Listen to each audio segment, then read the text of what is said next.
새누리당에서 한 5분이 치열하게 열심히 했습니다. 그래서 이번에 어떻게든 후보에 다 뭐 훌륭하시고 제가 봐도 다 쟁쟁한 분들이고 그래서 이렇게 좀 선거를 하다 보면 어차피 한 분만 맞서야 되기 때문에 저보다 더 좋으신 분들이 이렇게 되지 못하고 제가 이렇게 된 거에 대해서 저도 아삭같이 생각하고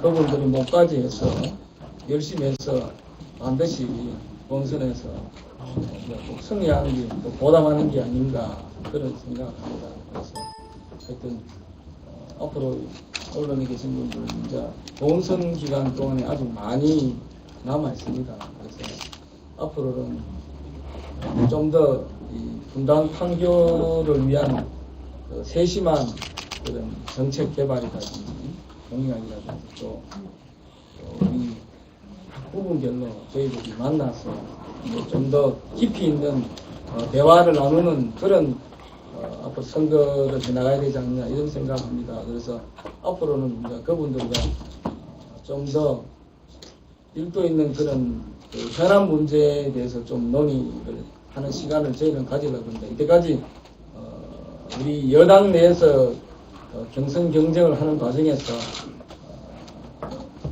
새누리 지지하시는 분들을 상대로 주로 또 본인을 알리고 하는데 많은 시간을 보냈다면 이제는 분당 판교 주민 전체의 어떤 관심사항이나 현안 문제에 좀 더 깊숙이 들어가서 우리가 해나가야 되지 않느냐 이런 생각을 합니다.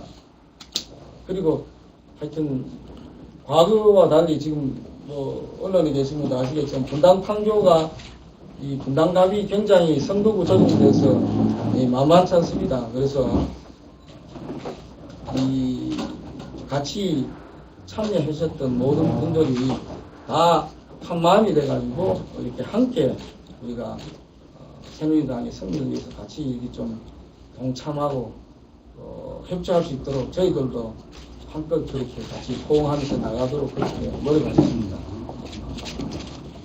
그리고 이번 선거는 어떻게 보면 대한민국이 국가적으로 안보 면에서도 굉장히 어렵고 경제 면에서도 굉장히 어려운 이런 상황에서 총선을 치르고 있습니다. 그래서 국민들이 상당히 그런 면에서 지켜보고 있고요.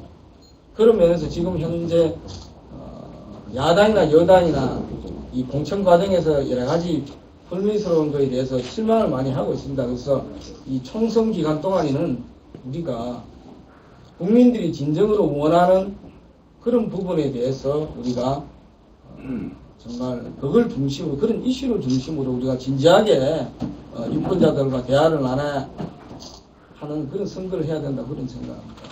그래서 앞으로 좀 깨끗하고 클린한 그런 정말 네거티브가 아닌 포지티브한 경쟁, 대한민국에 도움이 되는 분당 판교의 현안과 경제에 도움이 되는 그런 이슈를 갖고 저는 야당 후보들 같이 동참해서 좀 해나갔으면 좋겠다. 더 이상 이 본선 선거에서 국민들의 의사를 찌푸리게 하는 그런 선거를 해서는 안 되겠다. 저는 그런 각오를 갖고 여러분 앞에 또 그렇게 해나가겠다는 말씀을 드리고 우리 또 야당에서도 좋은 후보가 오셨으니까 같이 우리 분당 판교 주민의 수준에 맞는 그런 깨끗한 선거, 클린한 선거, 착한 경쟁을 좀 하기를 바랍니다. 제가 이 정도 말씀드리고 또 혹시 궁금한 거 있으면 질문 제가 하겠습니다.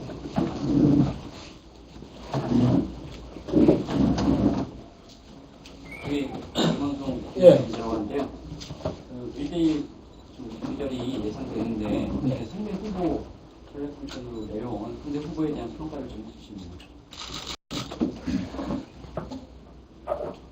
글쎄 뭐 아무래도 제가 확실히 아는 건 대학교 후배라는 걸 알고 있으니까 내 대미학과나 그리고 벤처 업계에 또 일종의 그 창업이랄까요 하시는 훌륭하신 분입니다. 그래서 여러분 아시는 그런 인터넷 사이트에 그 모바일 게임을 하는 그런 때문에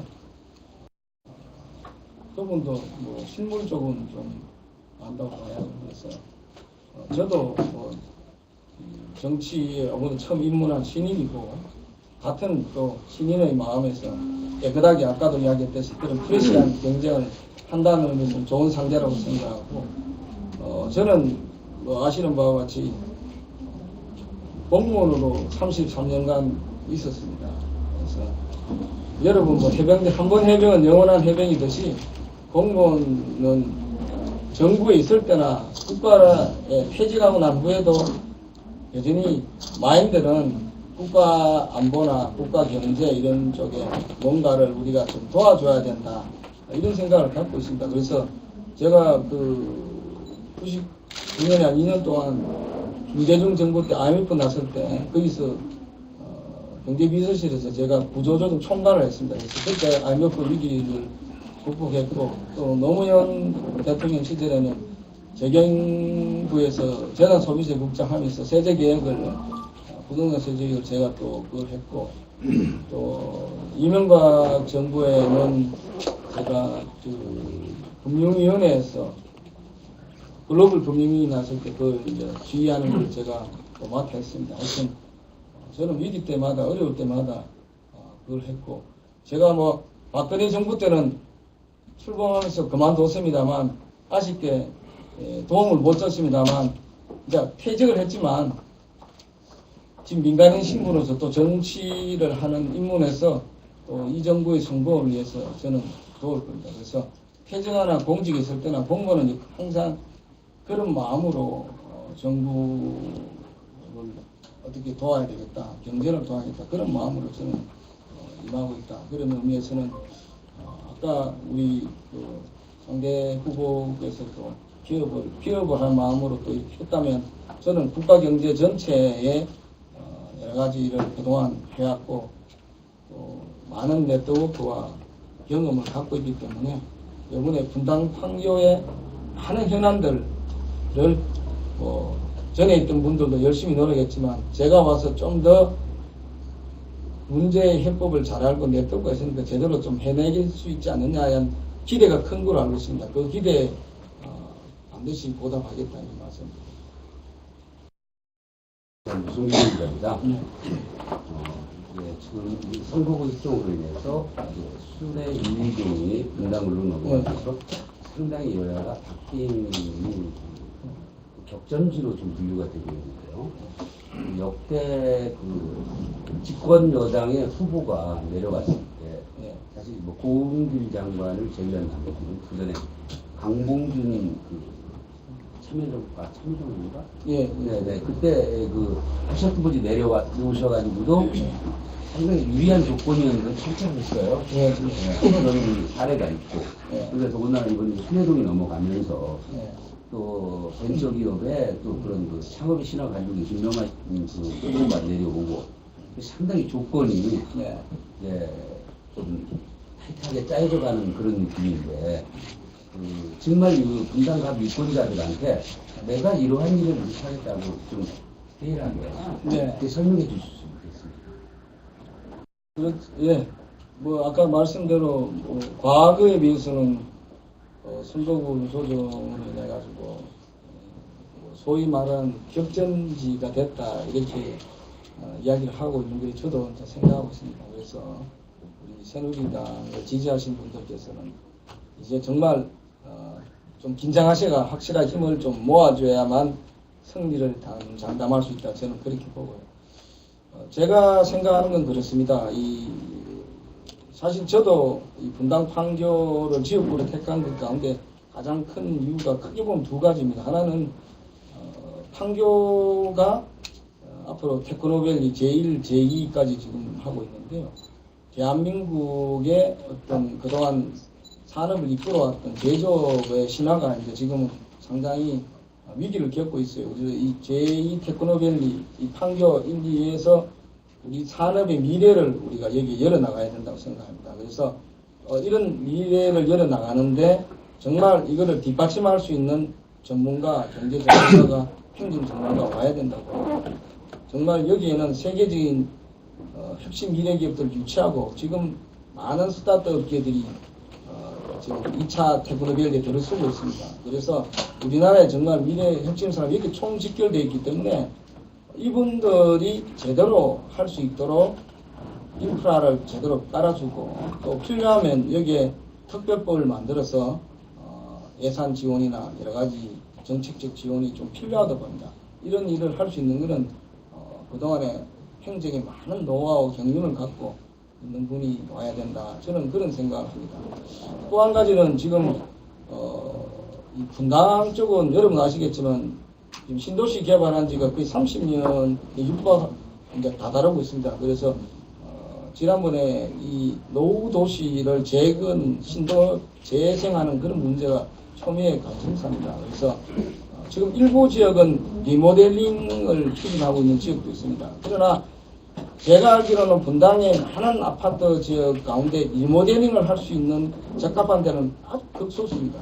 그렇기 때문에 결국은 이제 재건축 연한도 30년을 당겨졌기 때문에 이 부분을 어떻게 하든 재건축이나 또는 리모델링을 통해서 새로운 도시로 발돋움을 함께 하려면 결국 규제를 풀어야 됩니다.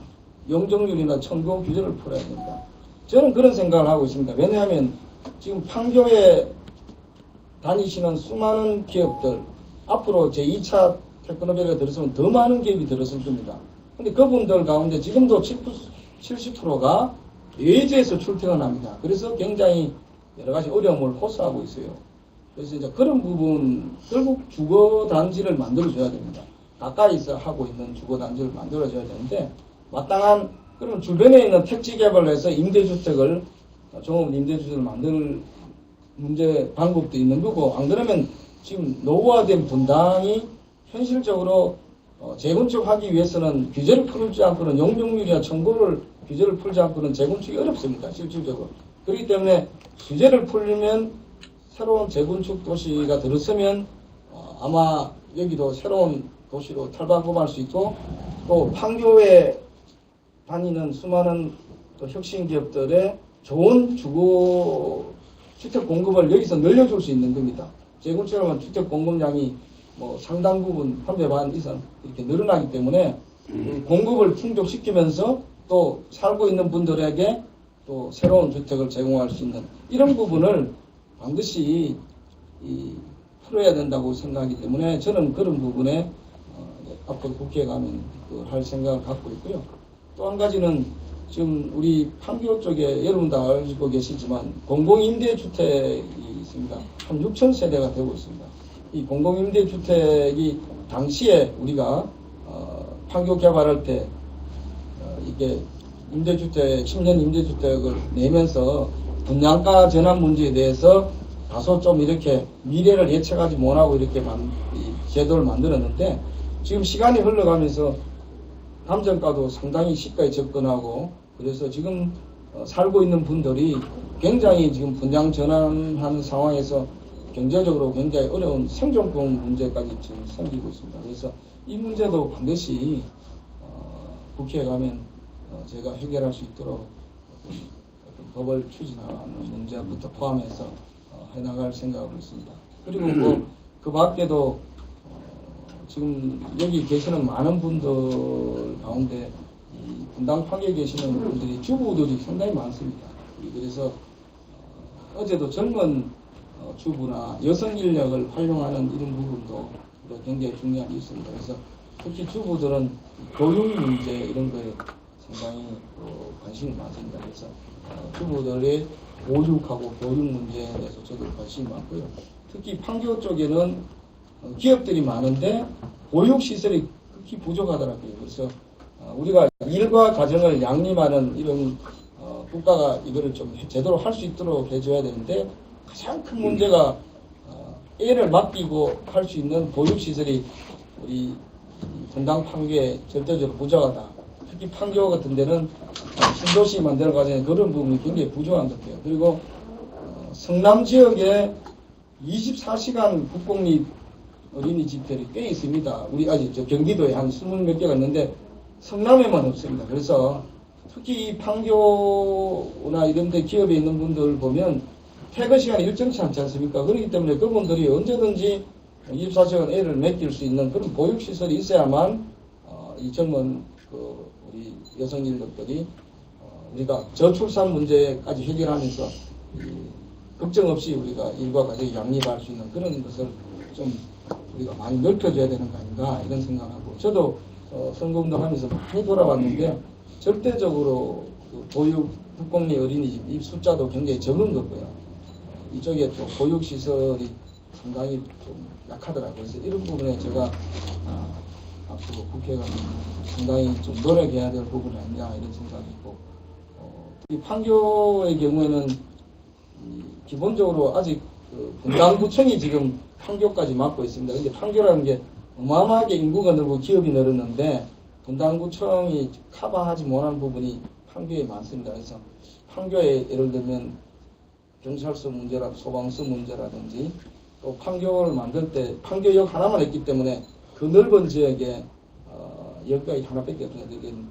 역으로 가는 교통이 굉장히 불편하더라고요. 저희가 그래서 과거에 우리가 판교역에 트램을 만든다 이런 공약도 많은 분들이 하셨고 했는데, 우선 우리가 이 동판교역 말고도 중간에 하나 스판교역을 빨리 개통할 수 있도록 그런 문제로 이쪽 지역에 있는 주민들이 굉장히 많은 관심을 갖고 있는 사안이 되고, 제가 가면 당장 해야 될 과제 중에 하나라고 생각합니다. 시시비를 가리자고 말씀드리는 건 아니고요. 예.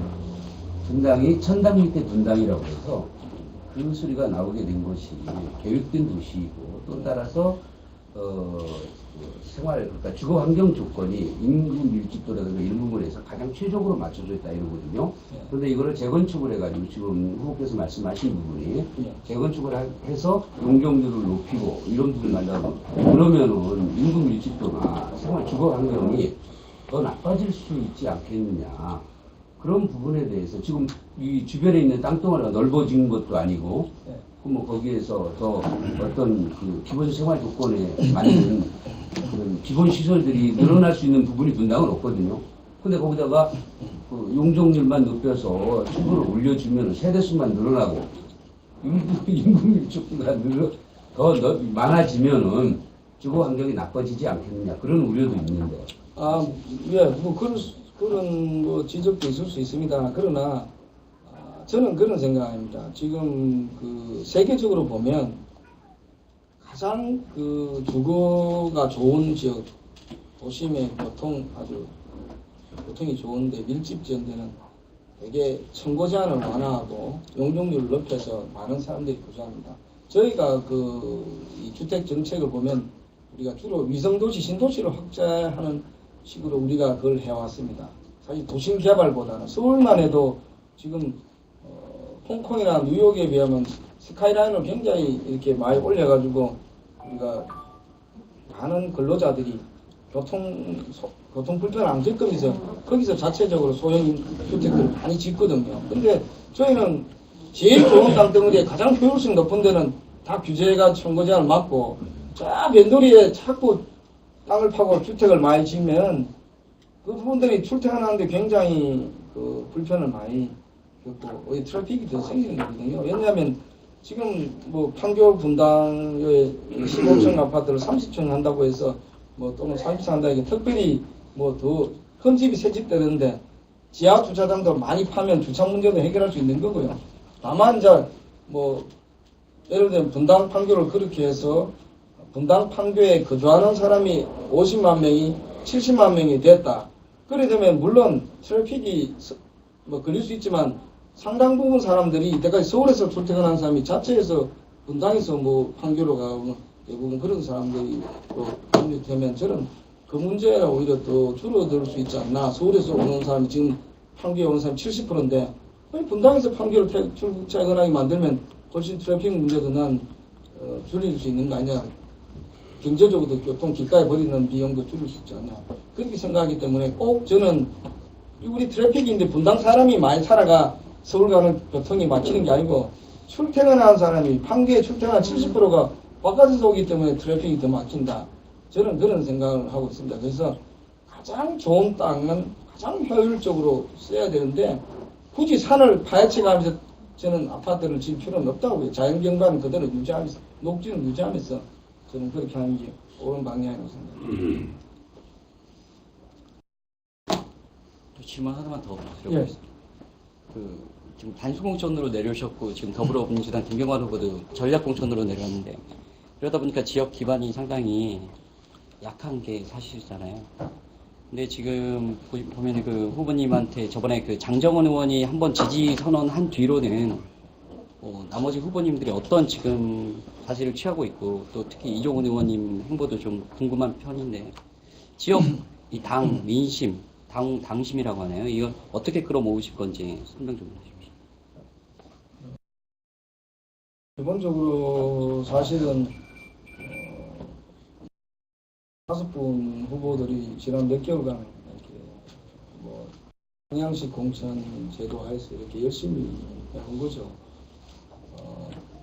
그래서 지금 뭐 제가 이렇게 당수 후보 추천이 됐는데 나머지 뭐 이종훈 의원님한테도 전화 드렸고 또 다른 후보들한테도 제가 이렇게 좀 도와달라는 말씀을 또 할 거고 거기에 같이 일했던 분들이 다 함께 참여해서 가는 게 저는 맞다고 봅니다. 우리는 어차피 새누리당이라는 이름 하에 경선에 오신 분들이고 했기 때문에 뭐 누가 더 잘나고 못나서 저는 됐다고 보지는 않습니다.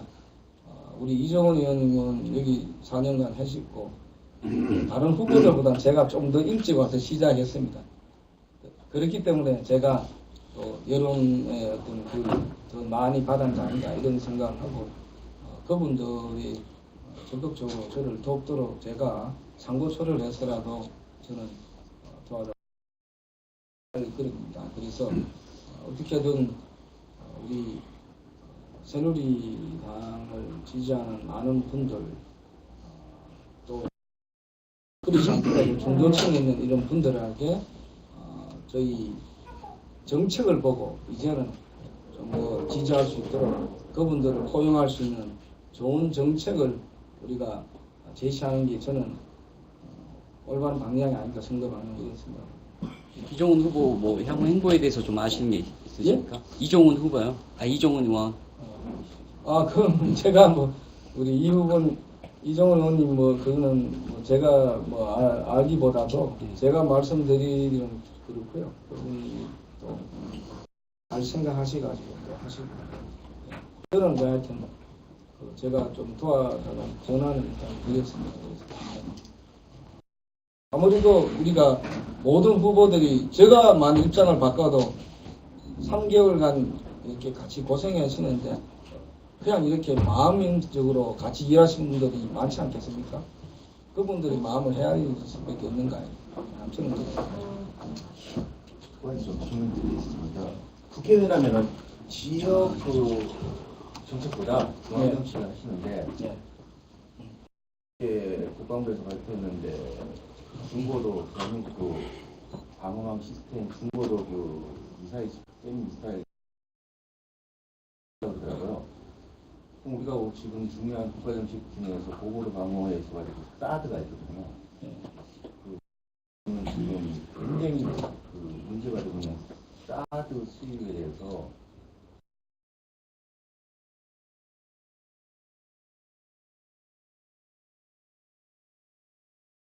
체육 쪽에 언론을 하다 보니까 현재 대한민국의 대한체육회하고 생활체육회랑 6월달에 공식적으로 합쳐서 여기에 대해서 체육에 대한 어떤 발전, 비전 표현으로서 두 가지 국방 문제하고 체육 문제를. 근데 사실은 국회의원이 뭐 300명이나 되는데 저는 그런 생각입니다. 각자 자기 전문성을 살려가지고 국가에 기여하는 게 올바른 거니까 저는 뭐 아까 말씀드린 체육이나 국방의 전문가가 아니기 때문에 내가 잘하는 분야를 갖고 국회에 가서도 중앙정부에 가서도 제가 잘하는 분야에 살려서 좀 국가에 이바지하는 거고 여기 와서 제가 있어 보니까 지역의 현안을 잘 해결해야지만 소위 롱런 한다는 걸 제가 뼈저리게 몇 개월간 느꼈습니다. 이게 앞에 여러 가지 보면서. 그래서 조항의 어떤 뭐 이런 큰 일을 하는 것도 중요하지만 우선 지역 문제부터 해결을 좀 해놓고 다음에 조항 문제에도 같이 관심을 기울여야 된다. 그렇게 생각하면 아까 말씀하셨듯이 저도 뭐 나름대로 그냥 생각은 있을 수 있지만 전문가도 아닌 사람이 이렇게 뭐 어떤 저쪽 이야기하는 거는 외람되고 생각하고 제가 아는 분야만이라도 제대로 제 머릿속에 꼭 하고 싶은 경제 관련 문제만이라도 법원에 가서 한 개라도 제대로 꼭 해내면 저는 성공했다고 보고 지역에 있는 현안들도 많습니다. 이 문제 반드시 해결을 하다 보면 4년이 다 갈 것 같아요. 다시 봐. 하려면은 지역 현안도 물론 목소리하겠지만 지금 가시면은 의도하지 않은 그런 그 위원회로 계속 일 수도 있지 않습니까? 그러니까 뭐 경제 이렇게 그 국회의원들도 각 그 분야별로 나눠지지 않습니까? 예, 예. 그러면은 그 만약에 계신다면은 네. 가고 싶어하는 그런 정책 방향이라든가 위원회가 있습니까? 뭐 저는 뭐 가고 싶은 그보다는요. 아무래도 그쪽에서 배정되면 경제 쪽, 금융 쪽에 한번 하지 않겠나. 그러면 저는 이제 뭐 한기 임대주택 해결하려면 뭐 국토건설교통위원회 같은데 제가 가는 게 제일 좋겠죠. 그런데 그렇게 배정해 주시면 좋은데 혹시 안 될까 싶어 걱정입니다. 이건 묻겠습니다. 그리고 금융감독원장을 이렇게 예. 지내셨기 때문에 경제대에서 나라 경제대에서 꼭 이렇게 뛰고 계신 걸로 알고 있는데 박근혜 정부에서 그동안에 했던 그 경제 정책에 대해서 평가를 내리신다면은 간단하게 좀 말씀해 주시고요. 네, 제가 책을 2권 썼습니다. 퇴임 후에 2013년에 11월 달에 첫 번째 나온 게 성공하는 경제입니다. 그래서 거기에 우리가 정말 이 박근혜 정부가 성공하려면 이런 정책들을 써야 된다 해가지고 한 4, 50개 정도 정책자를 다 분약을 했습니다. 혹시 뭐 기회가 되시면 제가 이 책은 드릴 수가 없어가지고 사실은 많은 부분에서 제가 제시하는 이런 부분과 비슷한 내용들을 많이 정부에서 경제혁신 3개년 계획이라든지 구조개혁이라든지 창조경제라든지 이런 그 비슷한 우리나라가 새로운 경제 패러다임을 갖고 나가야 된다. 지금과 같이 IMF 이후에 지금 20년 가까이 흘렀는데 구조개혁당 구조개혁이 없답니까? 한국 경제가 IMF 때 한번 구조개혁을 해서 약간 효율성을 높았다가 다시 지금 한 10년 지나면 어떤 기업이든 어떤 국가든 어떤 조직이든 10년이 지나면 다 녹슬게 돼 있습니다. 그렇기 때문에 매스를 내야 다시 한번 효율성을 전달하면서 매스를 내야 되는데 우리는 구조개혁을 안 했단 말입니다. 10년 지나는 동안에 계속 안 했기 때문에 우리 경제 시스템 전체가 지금 낡고 녹슬어 있기 때문에 지금 박근혜 정부 들어서 좀 뒤늦은 감은 있습니다. MB 정부 때 좀 더 했어야 되는데 글로벌 경제 위기가 터지가 못했거든요. 그래서 지금 그런 매스를 하려고 했는데 지금 뭐 국회에서 여러 가지 구조개혁 법안이라든지 뭐 서비스 산업 선진화 법안이라든지 지금 여러 가지 노동개혁 법안 이런 것들이 다 막혀 있습니다. 그래서 지금 실기를 하고 있다. 결과적으로 박근혜 정부에서 지금 뒤늦게 그걸 깨닫고 했는데 지금 국회에 막혀가지고 실기하고 있다. 지금 4년 국회가 19대 국회가 거의 통과 못 시킨 거 아닙니까?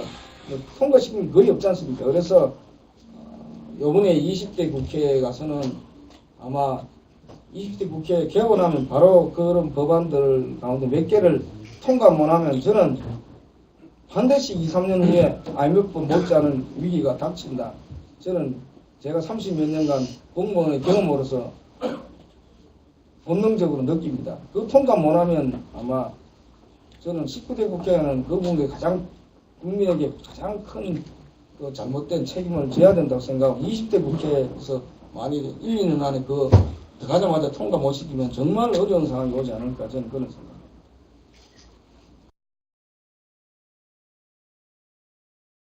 예. 교섭 위기자입니다. 새누리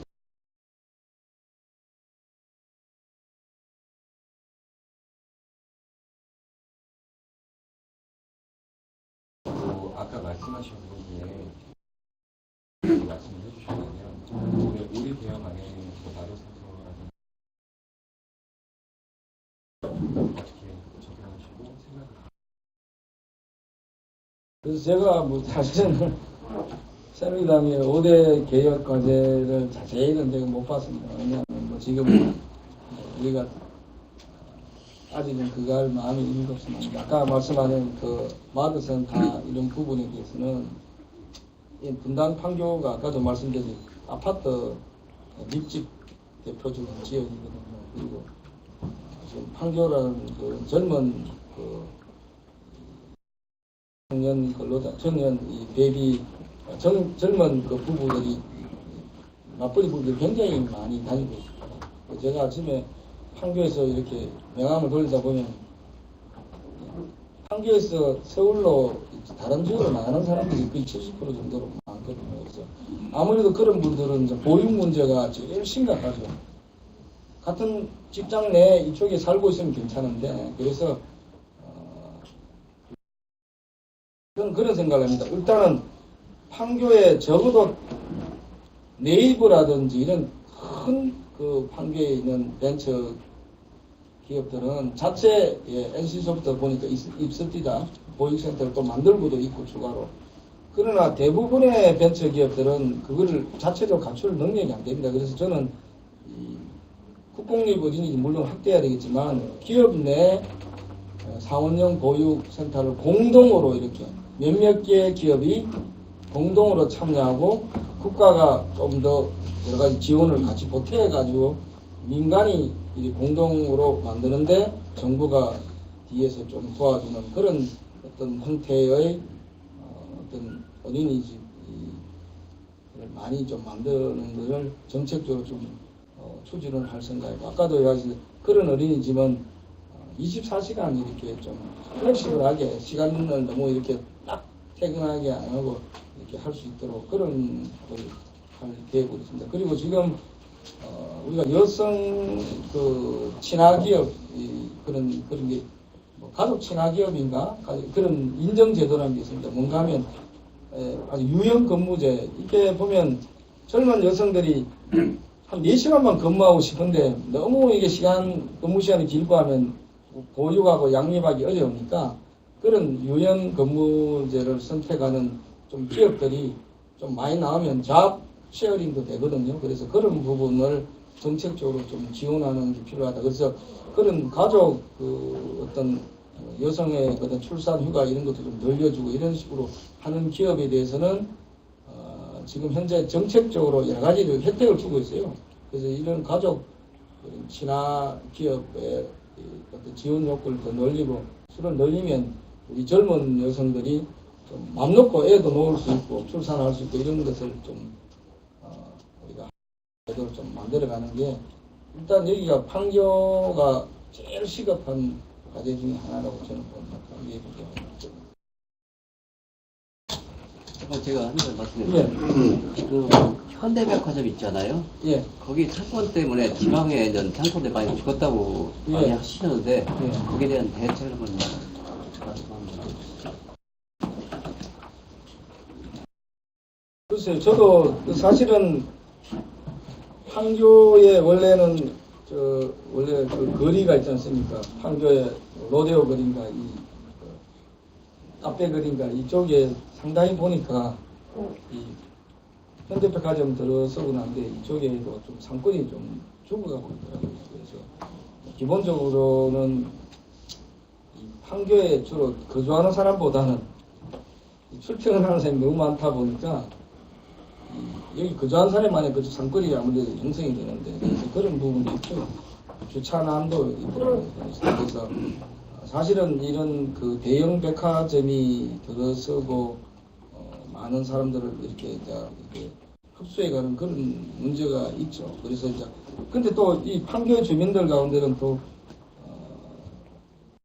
판교 쪽에도 뭐는 대형 쇼핑센터가 좀 들어서기를 또 원하는 사람도 많이 있습니다. 그래서 이게 참 어떤 그 수요자하고 일단 우리가 자영업자, 이게 사업하는 사람, 장사하는 사람들하고 일반 소비자들하고 생각은 또 시각은 좀 다릅니다. 옛날에 우리가 쇼핑센터, 대형 쇼핑센터 영업 규제하니까 그 맞벌이 부부 이런 사람들, 더 불편하다는 사람들 굉장히 많았고 이렇게 있는데, 그러나 지역 상권에 있는 분들은 또 그걸 해야지만 안 그러면 상권이 어려움을 겪기 때문에, 그래서 우리가 이제 그런 문제가 있기 때문에 하여튼 분당 판교의 이 상권이 죽는 거는 지금 백화점이 들어와서 그런데 그 문제는 당장 어떻게 해결하기가 만만치 않습니다. 그걸 뭐 어떻게 그러려면 결국은 상권을 살려 나가는 거는 아까 제가 말씀드린 대로 뭐 재건축에 가서 분당에 더 많은 사람들을 거주하게 하면 상권은 다시 살아나게 됩니다. 그 하면서 같이 상가도 같이 리몰딩이 돼가기 때문에 자, 그런 방식으로 우리가 그게 발맞는 새로운 디자인이나 뭐 여러 가지 서비스를 갖고 나가야 되는 거거든요. 그렇지 않고는 해결이 근본적으로 저는 어렵다고 생각합니다.